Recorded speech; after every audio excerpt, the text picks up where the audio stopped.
ओम शांति। आज 19 अप्रैल 2023। आज की ईश्वरी वाणी की मुख्य पंक्तियाँ हैं। मीठे बच्चे, अब स्वीट होम चलना है, इसलिए पुरानी दुनिया के कर्मों की लेन देन व हिसाब किताब चुकता करो। अब स्वीट होम चलना है, इसलिए पुरानी दुनिया के कर्मों की लेन देन व हिसाब किताब चुकता करो। योग बल से विक्रमाजीत बनो। प्रश्न है, तुम बच्चे लाइट हाउस बनकर बाप से योग क्यों लगाते हो? उत्तर है, क्योंकि तुम्हें सबको इस नर्क रूपी खारी चैनल से पार ले जाना है। तुम मुक्ति धाम और जीवन मुक्ति धाम में जाने के लिए योग में बैठ हर एक को सर्चलाइट देते हो। तुम रूहानी पंडे भी हो। तुम्हें सबको स्वीट होम का रास्ता बताना है, सबको ज्ञान और योग के पंख देने हैं। गीत है, प्रीतम आन मिलो। ओम शांति। बच्चों को समझाया गया है, जब रात अंधेरी हो जाती है तब ही प्रीतात्माओं का प्रीतम आते हैं, अर्थात सजनियों के साजन आते हैं। सजनी क्यों कहा जाता है? क्योंकि आत्मा जब शरीर के साथ है तो सजनी है। सजनियाँ अपनी अशरीरी साजन को याद करती हैं। बाबा कहते हैं, बच्चे तुम जानते हो, परमपिता परमात्मा परमधाम से आकर इस शरीर में प्रवेश कर पढ़ाते हैं, गुह्य बातें सुनाते हैं। बाबा ने समझाया है, बच्चे अपने को अशरीरी समझो। मैं आत्मा हूँ, ये मेरा शरीर है। आत्मा को ये निश्चय हुआ कि अब घोर अंधियारा है, अर्थात दुनिया तमो प्रधान है।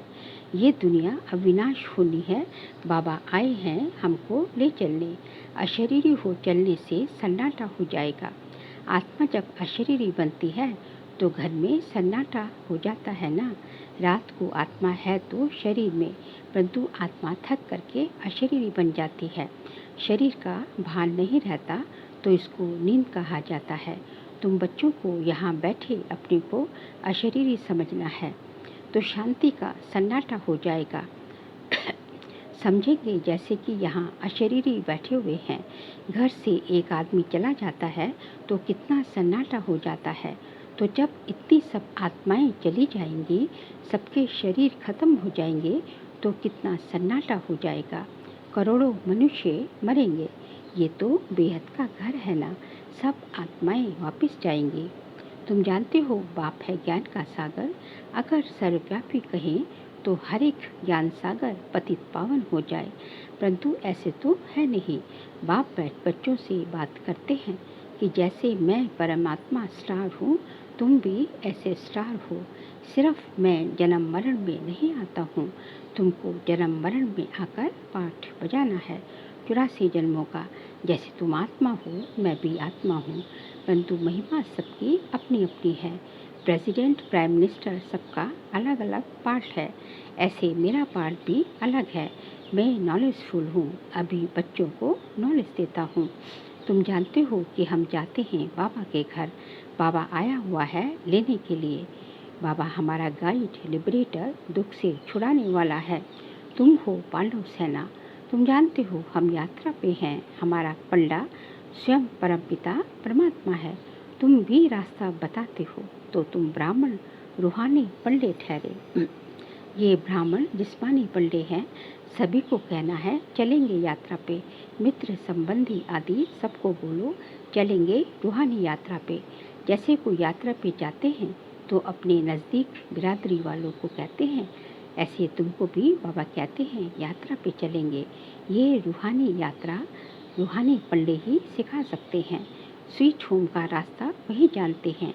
जिस्मानी पंडा रूहानी बन सकता, लेकिन रूहानी पंडा फिर जिस्मानी पंडा बन ना सके।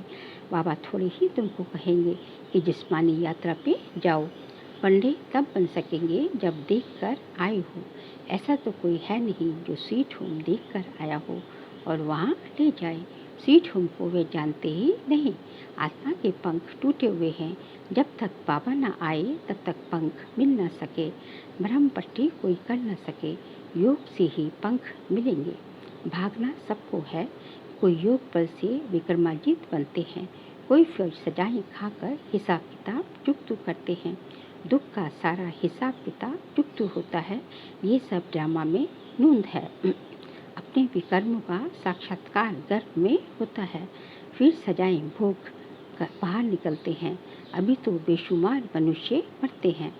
सबको अपना हिसाब किताब चुकता करना है। पुरानी दुनिया के कर्मों के लेन देन का हिसाब किताब खलास कर अभी तुम नई दुनिया के लिए हिसाब किताब जमा करते हो। बाबा कहते हैं तुम याद में रहो तो विकर्म विनाश होंगे। फिर सुदर्शन चक्र फिराने से तुम्हारी बहुत मिल्कियत जमा होगी। योग से हेल्थ, ज्ञान से वेल्थ मिलती है। जितना बाबा को याद करेंगे उतना निरोगी काया मिलेगी। दुनिया इन बातों को नहीं जानती। वह तो विष्णु को सुदर्शन चक्रधारी समझते हैं।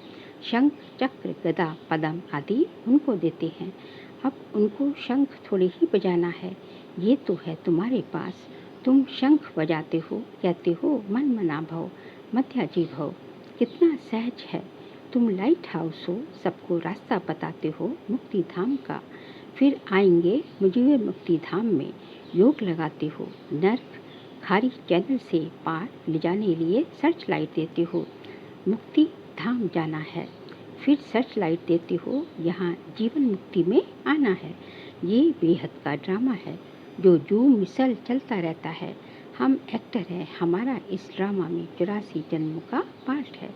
भगवान ने आकर सहज राजयोग सिखाया है, ये कोई नहीं जानते। भगवान को आना ही है कल्प के संगम युग पर। तुम अभी जानते हो, कल पहले भी संगम युग पर मिले थे और मिलते रहेंगे। ढेर बच्चे मिलेंगे। कोई कोई बच्चे फिर कुसंग में आकर पढ़ाई को छोड़ देते हैं। चलते चलते कोई सी दिल लग गई तो पढ़ाई का नशा टूट जाता है। ब्रह्मचर्य में पढ़ाई का नशा अच्छा रहता है। कोई विरले शादी के बाद भी पढ़ाई का कोर्स उठाते हैं। फिर कोई तो अच्छी रीति पास कर लेते, कोई को फिर टाइम लगता है क्योंकि विकार में जाने से भी धारणा नहीं होती। चाहे राज विद्या चाहे रूहानी विद्या की धारणा आत्मा करती है। बलिष्ठी के संस्कार आत्मा में होते हैं तो आत्मा वह संस्कार ले जाती है। फिर जन्म ले बैरिस्ट्री ही पढ़ने लग पड़ेगी। तुमको तो वहाँ बैरिस्ट्री, इंजीनियरिंग आदि पढ़ने की दरकार नहीं। ऑटोमेटिकली तुम्हारी बुद्धि सतो प्रधान रहती है। तुम जानते हो जैसे कल पहले महल बनाए थे, ऐसे ही हम जाकर फिर महल बनाने लग पड़ेंगे। ड्रामा वही कराएगा जो कल पहले कराया था। कोई मेहनत नहीं करनी पड़ेगी। बाकी भाषा तो सीखनी पड़े। वहाँ स्कूलों आदि में भी विमानों में जाएंगे। बहुत बड़े बड़े घर होते हैं। समझो जितनी एरिया में आबू है उतनी एरिया में एक घर होगा। फिर आबू रोड जितनी एरिया में दूसरा महल होगा। जमीन तो बहुत रहती है, प्रजा को भी बड़ी जमींदारी, बड़े महल होंगे। अभी भी देखो बम्बई में कितने मनुष्य हैं। फिर बम्बई होगी नहीं, कराची होगी नहीं, सब मीठे पानी पर होंगे। नदियाँ भी सब कायदे अनुसार होंगी। मजाल है कोई नदी उथल खाए। सब तत्व आदि ऑर्डर में रहेंगे। तुम प्रकृति पर विजय पाते हो। 5 तत्वों पर तुम्हारा राज्य चलता है। कभी चंचलता नहीं करेंगे तो बाबा की श्रीमत पर चलना पड़े। बाबा कहते हैं काम महाशत्रु है, इसको जीतो, नहीं तो वर्षा नहीं मिलेगा। इस समय फेल हुए तो कल फेल हो जाएंगे, फिर चांस नहीं मिलेगा। उस पढ़ाई में फेल होते हैं तो दोबारा पढ़ते हैं, यहाँ फिर ये चांस नहीं। कल्प का चांस है। प्राप्ति बहुत ऊंच है, समझाना चाहिए। सन्यासी लोग कहते हैं दोनों को पवित्र रहना इम्पॉसिबल है। बोलो नहीं पॉसिबल है। सन्यासियों के लिए इम्पॉसिबल क्यों है? क्योंकि उनका हठ योग है, घर बार छोड़कर जाते हैं।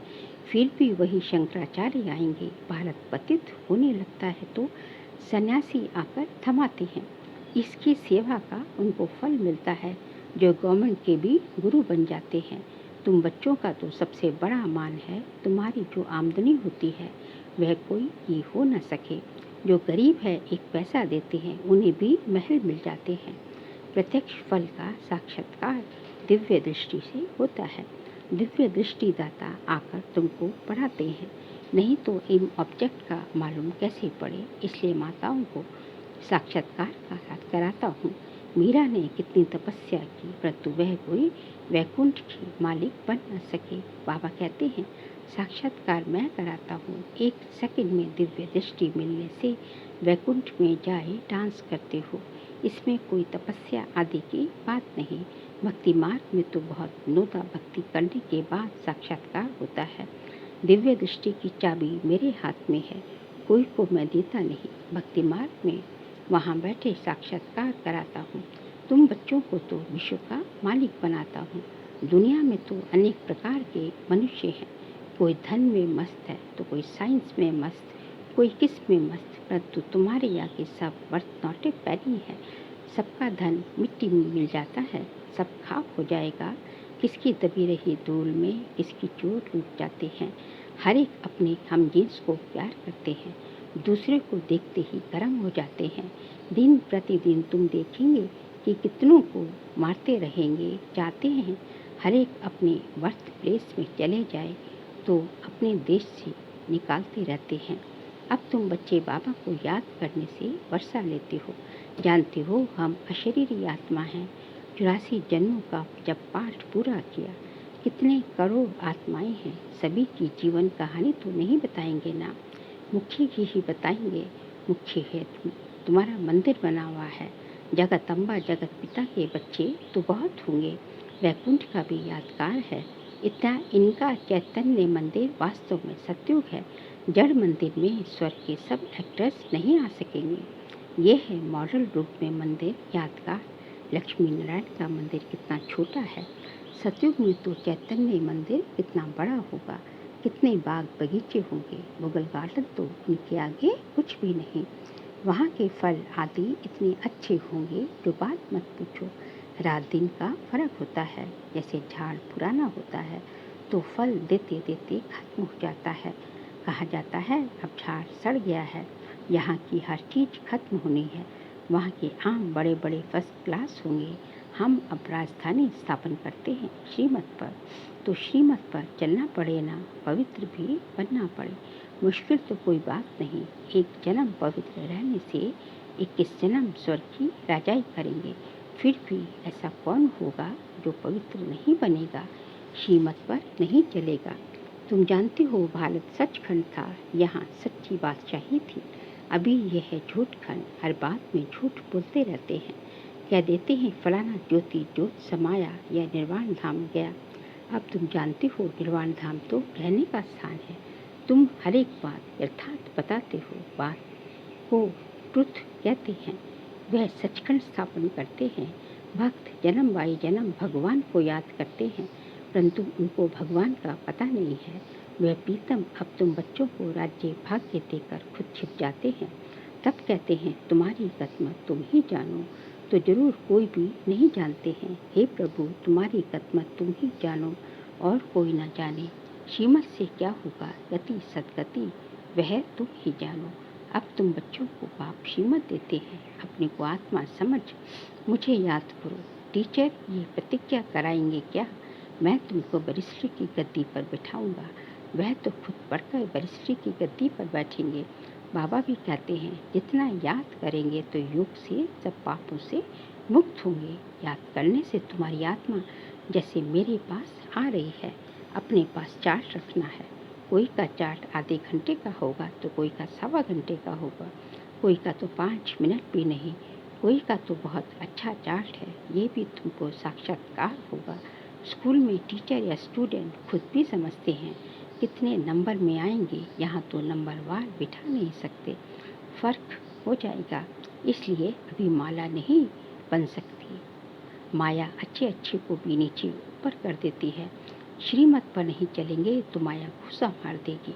इसमें है मेहनत। हम अब जाते हैं परम धाम। 84 जन्म पूरे हुए, बाबा आए हैं लेने लिए, तो बाप को याद करना है, औरों को भी मंत्र देना है। मंत्र कोई जपना नहीं है। गुरु लोग तो किस्म किस्म के मंत्र देते हैं। बाबा कहते हैं प्रीतम को याद करो।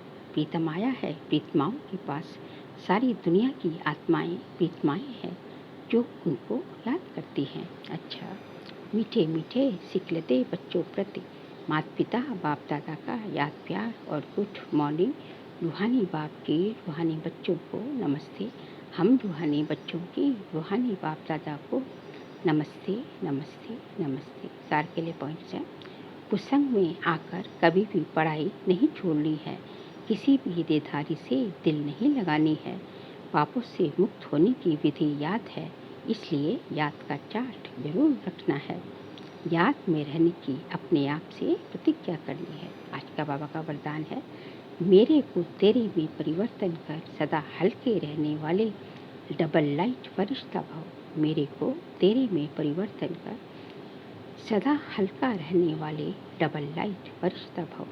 चलते फिरते सदा यही स्मृति में रहे कि हम हैं ही फरिश्ते। फरिश्तों का स्वरूप क्या, बोल क्या, कर्म क्या, वह सदा स्मृति में रहे, क्योंकि जब बाप के बन गए सब कुछ मेरा सो तेरा कर दिया, तो हल्के अर्थात फरिश्ते बन गए। इस लक्ष्य को सदा संपन्न करने के लिए एक ही शब्द याद रहे, सब बाप का है, मेरा कुछ नहीं। जहाँ मेरा आए वहाँ तेरा कर दो, फिर कोई बोझ फील नहीं होगा, सदा उड़ती कला में उड़ते रहेंगे। बस मेरे को तेरे में परिवर्तन करना है। स्लोगन है, बाप के ऊपर बलिहार जाने का हार पहन लो, तो माया से हार नहीं होगी। बाप के ऊपर बलिहार जाने का हार पहन लो, तो माया से हार नहीं होगी। पापा कहते हैं कि बस आपने एक ही काम करना है कि भगवान के ऊपर बलिहार जाना है, भगवान के ऊपर अपना देह सहित सब कुछ अर्पण करो, सब कुछ समर्पित भावना, तो जो है कभी भी माया से बलिहार जाएंगे तो कभी माया से हार नहीं खानी पड़ेगी। अच्छा, ओम शांति।